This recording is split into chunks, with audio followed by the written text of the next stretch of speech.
Hi friends, Dr. Steele here with a end of the semester message. As we wrap up our short accelerated 8-week course this week, I wanted to take a couple moments and first express my gratitude to all of you for pouring in so much time and energy and effort into this course. I was thoroughly impressed with the quality of the discussions, the speech assignments, everything that you put into this course. Like, it was extremely noteworthy. And so I'm thoroughly, impressed that we've had a successful semester. So some housekeeping things. I will wrap up the grading as quickly as possible and calculate your final scores in the class. So, please be patient with that.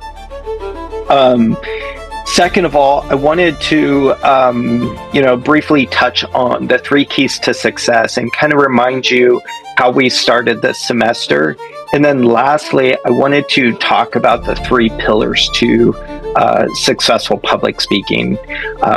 So that going back to the 3 keys to success, at the beginning of the semester, I shared with you the video lecture on the 3 keys to success.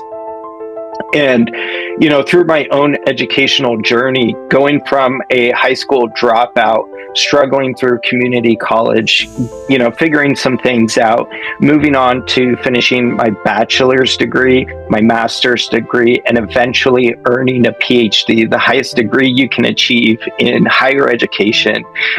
I've learned a few things along the way, and those things could be really boiled down to what makes someone successful. And if you were to ask me, Dr. Steele, what makes someone successful? Like, what are the distinguishing factors between someone who's successful and someone who's not? Now, obviously, there's a lot of, different ways that we can think about success and looking at maybe character and personality traits and the list goes on. But if you were to ask me, I would give you a simple answer that 3 things really set people apart. The first thing is individuals who have a strong sense of purpose in their lives, in their career, and in their relationships.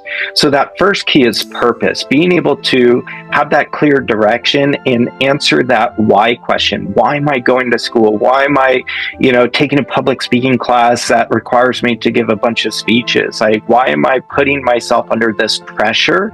And, let's face it, college can be stressful. We're balancing so much, right? But those people who are successful know the reason why, right? The second key is developing a grit within our mindset, within our behaviors, within our lives. Grit is a variable studied by Angela Lee Duckworth, and she conceptualized grit as kind of this passion and perseverance for our long-term goals, not giving up on that big dream of ours or that long-term goal, like earning a college education, but it's systematically showing up each day and giving our best, even if our best looks different day to day, right? In my PhD studies, sometimes my best was just opening up my laptop and staring at a blank Word document, thinking about writing. That was all I could do that day. Some days I could, sit down and write, 10 pages of pure gold, right? That only happened once, just, for transparency's sake. So the point that we're getting at is that grit, having that perseverance and passion for long-term goals is the best predictor for success, right? It's not, societal factors. It's not, external things that are holding us back. What Angela Lee Duckworth research really shows is that, if there's a will, there's a way, right? And so, we have to have a strong sense of purpose. in order to develop that grit. Because if we don't have a strong sense of purpose of what we're doing or where we're going in life, then it's really hard to consistently show up and put in our best day in, day out for the long term. So really be intentional with our behavior, how we're pouring and investing our energy into the things that we're doing in life. After all, an education is an investment in ourselves, and we want a high return on that investment. You're pouring so much time and energy into this thing, you want to maximize what you gain from your education. So that brings us to the third key to success, which is to dream big, to allow ourselves to do scary things in life, right? For so long, I allowed fear, the fear of failure, the fear of rejection, the fear of maybe embarrassment, the fear of failure to hold me back from pursuing higher education, right? I never thought I was smart enough, being a high school dropout, I just thought I didn't belong in higher education. And that fear, that insecurity held me back so much through my higher educational journey. And so that, is something that I start to realize with successful people, is that they don't allow that fear. Even if they do have that fear, they don't allow it to control their behavior. They still go out and take risks. They go out and they pursue that big dream that feels really intimidating. Now, granted, sometimes we see where we're at and the big dream that we have for our lives, and we see the difference. We see the discrepancies between maybe our skill set, our knowledge, and we're like, there's no way that I could get to that level, right? Just remind yourself, you don't need to do it all in one day, right? This is a journey. It took me about 14, 15 years to get through my undergrad, my master's, and a Ph.D., right? This isn't something that we, just do in one day and call it done, right? It's a process, and so sometimes living out our dream requires us to embrace that radical courage to pursue that big dream that's intimidating despite maybe the fear or the uncertainty or maybe the insecurities that we have in ourselves or in our abilities, right? Think about, maybe how infants learn how to walk, right? Could you imagine the first time that an infant fell on its face while trying to learn how to walk, just gave up?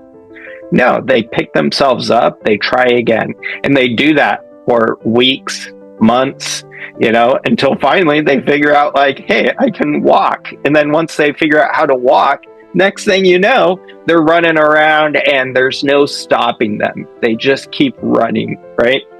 So think about like you're chasing your dream like that. Like it's a process. There'll be setbacks, there'll be failures along the way, there'll be humbling moments along the way, right? But those are designed to make us stronger, to build us up, to allow us to be strategic, to assess, to reflect, and to do maybe implement new things that are more effective in achieving that big goal that we have or that big dream that we have. So 3 keys to success. Really focus on developing a strong sense of purpose for your studies, intentional relationships, purpose for the friends, the relationships that you pursue, and then also purpose and intentionality in the type of work and the career that you're striving to get into. So have purpose, start developing grit. We know grit is the best predictor to success. You don't need to be the smartest person in the room. You just need to show up consistently, right? And eventually, I'm living proof. Eventually, you'll get that PhD, right? Or the thing that you're pursuing. And third, really live out those big dreams you have for your life. Don't settle for mediocrity, right? Even if your dreams scare you, like chase them, right? Because at the end of the day, you're going to feel more fulfilled and satisfied in life. So now let's transition to kind of the content that you learned this semester in public speaking. Once again, if you were to ask me, Colin, how do I develop a successful speech? I would tell you, you need to focus on these three things, right? One, you need to develop a great idea that's, worth sharing, like something that's compelling, right? How do we develop great ideas? Well, we really have to spend a lot of time reading, researching, thinking about that idea. So that way we can, maybe make more nuanced or interesting connections between variables within that topic or that idea.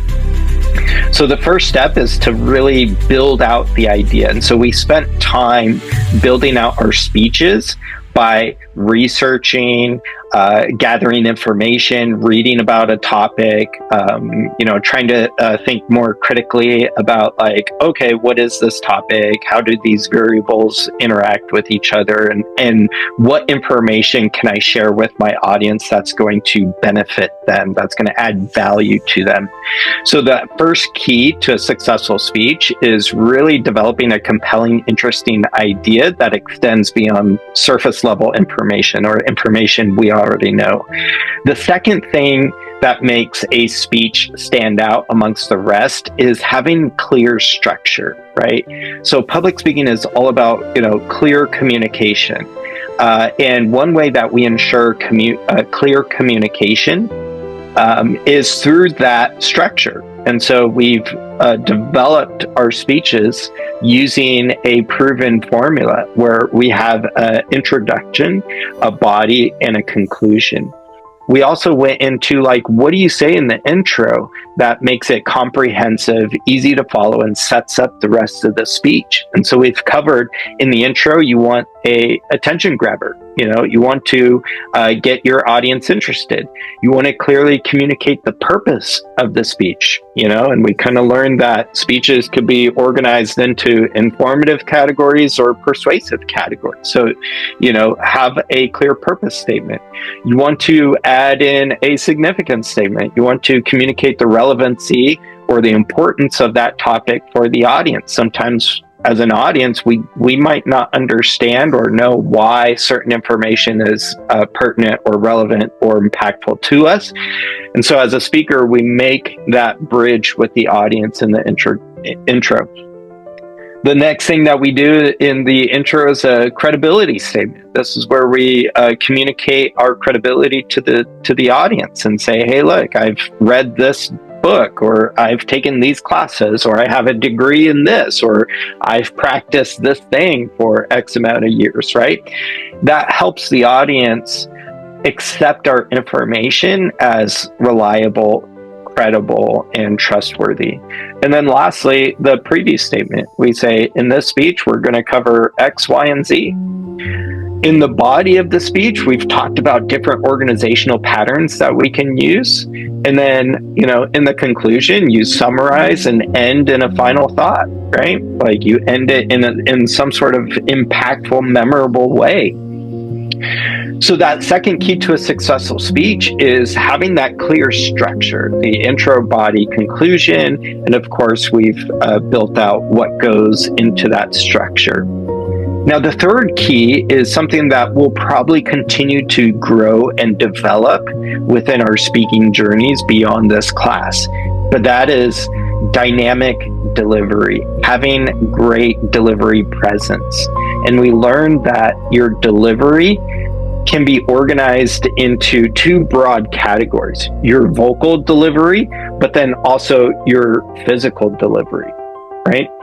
So when it comes to presenting a dynamic speech, successful speakers have a strong vocal presence, but also a strong visual, physical presence as well, right? They demonstrate confidence, even though, and this is kind of, a secret, or maybe not because everyone knows it, most speakers might not feel confident. Right? I'm guessing that you felt nervous giving your speeches, right? I still get nervous giving a speech, speaking to students. But what we want to project to the audience is that confidence in how we present ourselves, and at the end of the day, first impressions do matter, even though they dissipate pretty quickly through sustainable interaction afterwards. But successful speeches have a strong vocal and physical presence in their delivery. So as you wrap up the semester with your final speech, once again, I wanted to share with you just my deep gratitude for you, the effort that you put into this class. I wanted to remind you of the 3 keys to success. Have purpose, start developing grit, and really chase those big dreams you have for yourself. And lastly, some of the bits and pieces, the key takeaways or tips for a successful speech: really develop a compelling idea through research, develop that great, clear structure by outlining your speech first, by really thinking about how to say things, when to say things, and lastly, practice your speech so that way when you give a presentation or a speech that you can demonstrate dynamic delivery and have strong vocal and physical presence in your delivery. So thank you so much for listening to this end of semester message. If you did, if you have any questions or concerns or would just like to say hi or thank you, feel free to reach out to me. I would be more than happy to hear from you or to help you in any way possible as we wrap up this semester and continue on to bigger and better things in life. Thank you.